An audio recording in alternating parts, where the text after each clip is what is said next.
श्री शिवाय नमस्तुभ्यम। हर हर महादेव। दोस्तों आज की इस वीडियो में आप सुनेंगे सोमवार व्रत की कथा।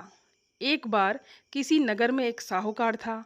उसके घर में धन की कोई कमी नहीं थी, लेकिन कोई संतान न होने के कारण वो बहुत दुखी था। संतान प्राप्ति के लिए वो हर सोमवार को व्रत रखता था और पूरी श्रद्धा के साथ शिव मंदिर में जाकर भगवान शिव और माता पार्वती की पूजा करता था। उसकी भक्ति देखकर एक दिन माँ पार्वती प्रसन्न होकर भगवान शिव से साहूकार की मनोकामना पूर्ण करने का निवेदन किया। पार्वती जी के आग्रह पर भगवान शिव ने कहा कि हे पार्वती, इस संसार में हर प्राणी को उसके कर्मों का फल मिलता है और जिसके भाग्य में जो हो उसे भोगना ही पड़ता है। लेकिन पार्वती जी ने साहूकार की भक्ति देखकर उसकी मनोकामना पूर्ण करने की इच्छा व्यक्त की। माता पार्वती के आग्रह पर शिव जी ने साहूकार को पुत्र प्राप्ति का वरदान तो दिया, लेकिन उन्होंने बताया कि ये बालक 12 वर्ष तक ही जीवित रहेगा। माता पार्वती और भगवान शिव की बातचीत को साहूकार सुन रहा था, इसलिए उसे ना तो इस बात की खुशी थी और ना ही दुख। वो पहले की भांति शिव जी की पूजा करता रहा। कुछ समय के बाद साहूकार की पत्नी ने एक पुत्र को जन्म दिया।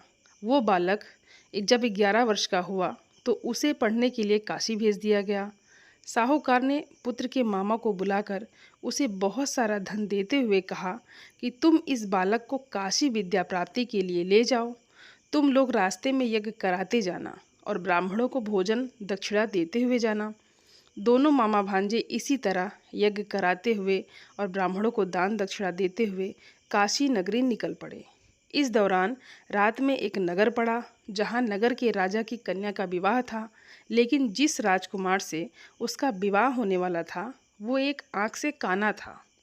राजकुमार के पिता ने अपने पुत्र के काना होने की बात को छुपाने के लिए सोचा कि क्यों ना उस साहूकार के पुत्र को दूल्हा बनाकर राजकुमारी से विवाह करा दूं। विवाह के बाद इसको धन देकर विदा कर दूंगा और राजकुमारी को अपने नगर ले जाऊंगा। लड़के को दूल्हे के वस्त्र पहनाकर राजकुमारी से विवाह करा दिया गया। साहूकार का पुत्र बहुत ही ईमानदार था। उसे ये बात सही नहीं लगी, इसलिए उसने अवसर पाकर राजकुमारी के दुपट्टे पर लिखा कि तुम्हारा विवाह तो मेरे साथ हुआ है, लेकिन जिस राजकुमार के संग तुम्हें भेजा जाएगा वो एक आंख से काना है। मैं तो काशी पढ़ने जा रहा हूँ। जब राजकुमारी ने चुन्नी पर लिखी बातें पढ़ी तो उसने अपने माता पिता को ये बात बताई। राजा ने अपनी पुत्री को विदा नहीं किया, फिर बारात वापस चली गई। दूसरी ओर साहूकार का लड़का और उसका मामा काशी पहुँचे और वहाँ जाकर उन्होंने यज्ञ किया और जिस दिन लड़का 12 साल का हुआ उस दिन भी यज्ञ का आयोजन था। लड़के ने अपने मामा से कहा कि मामा, मेरी तबीयत कुछ ठीक नहीं है। मामा ने कहा कि तुम अंदर जाकर आराम कर लो। शिव जी के वरदानुसार कुछ ही देर में उस बालक के प्राण निकल गए। मृत भांजे को देख उसके मामा ने विलाप करना शुरू किया। संयोगवश उसी समय शिव जी और माता पार्वती उधर से जा रहे थे। पार्वती माता ने भोलेनाथ से कहा, स्वामी, मुझे इसके रोने के स्वर सहन नहीं हो रहा है। आप इस व्यक्ति के कष्ट को अवश्य दूर करें। जब शिव जी मृत बालक के समीप गए तो वो बोले कि ये उसी साहूकार का पुत्र है जिसे मैंने 12 वर्ष की आयु का वरदान दिया था। अब इसकी आयु पूरी हो चुकी है। लेकिन मातृभाव से विभोर माता पार्वती ने कहा कि हे महादेव, आप इस बालक को और आयु देने की कृपा करें, अन्यथा इसके वियोग में इसके माता पिता भी तड़प तड़प कर मर जाएंगे। माता पार्वती के पुनः आग्रह पर भगवान शिव ने उस लड़के को जीवित होने का वरदान दिया। शिव जी की कृपा से वो लड़का जीवित हो गया। शिक्षा पूरी करके लड़का मामा के साथ अपने नगर की ओर वापस चल दिया। दोनों चलते हुए उसी नगर में पहुँचे जहाँ उसका विवाह हुआ था। उस नगर में भी उन्होंने यज्ञ का आयोजन किया। उस लड़के के ससुर ने उसे पहचान लिया और महल में ले जाकर उसकी खातिरदारी की और अपनी पुत्री को विदा कर दिया। इधर साहूकार और उसकी पत्नी भूखे प्यासे रहकर बेटे की प्रतीक्षा कर रहे थे और उन्होंने प्रण कर रखा था कि यदि उन्हें अपने बेटे की मृत्यु का समाचार मिला तो वो भी अपने प्राण त्याग देंगे। परंतु अपने बेटे के जीवित होने का समाचार पाकर वो बेहद प्रसन्न हुए। उसी रात भगवान शिव ने साहूकार के स्वप्न में आकर कहा, हे श्रेष्ठी, मैंने तेरे सोमवार के व्रत करने और व्रत कथा सुनने से प्रसन्न होकर तेरे पुत्र को लंबी आयु प्रदान की है। इसी प्रकार जो कोई सोमवार व्रत करता है या कथा सुनता है और पढ़ता है, उसके सभी दुख दूर होते हैं और सभी मनोकामनाएं भी पूर्ण होती हैं।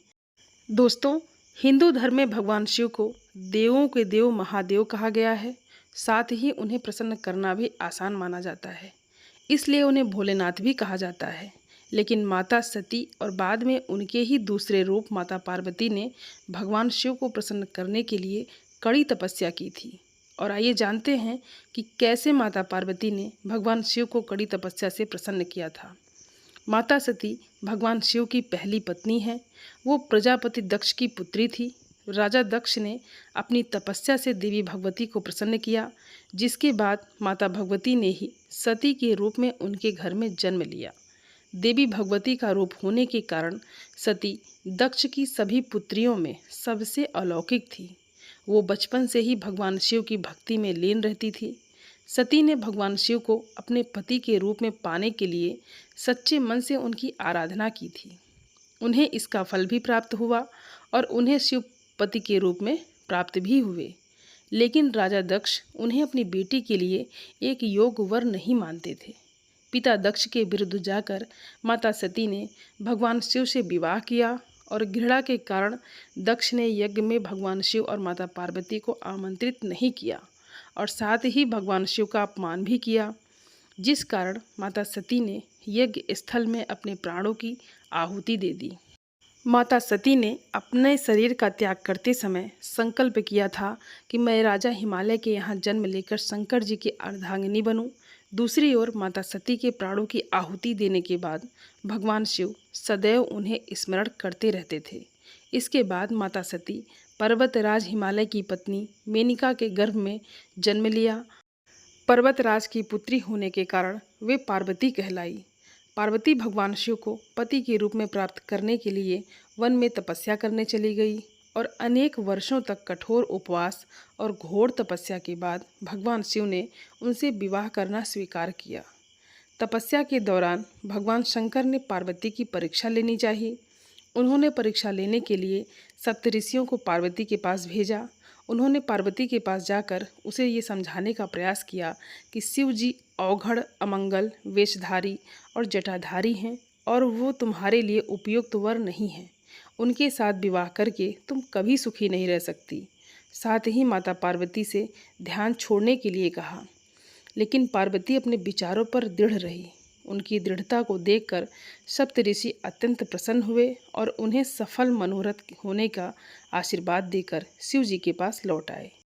पार्वती के दृढ़ निश्चय के कारण महादेव उन्हें पति के रूप में प्राप्त हुए।